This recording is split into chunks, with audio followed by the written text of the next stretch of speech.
Ha, ano ba yan? Ngayon pa talaga ako nauuhaw. Makainom nga muna ng tubig. Inaantok pa ako. Ba't kasi ngayong madaling araw pa ako nagising para lang uminom? Teka, sit pa yung sit-sit ng sit-sit na yan? Sino yun? Bakit may tao sa labas? Hello? Wala naman tao. Ang weird. Hays, baka antok lang to. Makatulog na nga ulit. Kung ano-ano na nakikita ko sa antok eh. Tulog na lang ulit ako.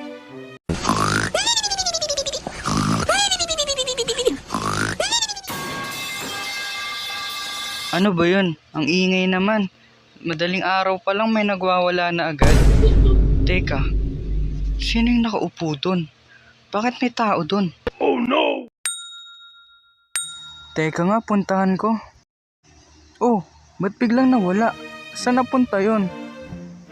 Nako, kung ano-ano na naman nakikita ko. Grabe yung mga nangyayari ngayon. Ang daming mga kakaiba. Oh, ang aga pa lang may nag-ice skating na. Gusto kong sumali sa kanila. Wow, ang saya pala mag-ice skating dito. Nagde-date pa kayo dito kasama anak nyo ah. Ano tong weird na cave na to na nasa likod ng falls? Paradise Falls? Na-curious ako kung ano nasa loob nito. Wala naman sigurong multo dito. Ang dilim naman dito. Buti may flashlight ako. Nakakatakot naman dito. Sana talaga walang multo dito. Wow, ang galing. High-tech pala yung pintuan dito sa kuwebang to. Ba't parang may tao? Hello? Ah, multo! Tulong! Ano ba yung pintuan dito? Ba't kasi high-tech? Di ako makadaan. Ah! Nasaan na yun? Humabol pa ba siya sa akin? Wala na. Grabe, napagod ako dun. O ba't nagkabahay dito? Grabe talaga. Ang daming weird things dito na nangyayari sa probinsya.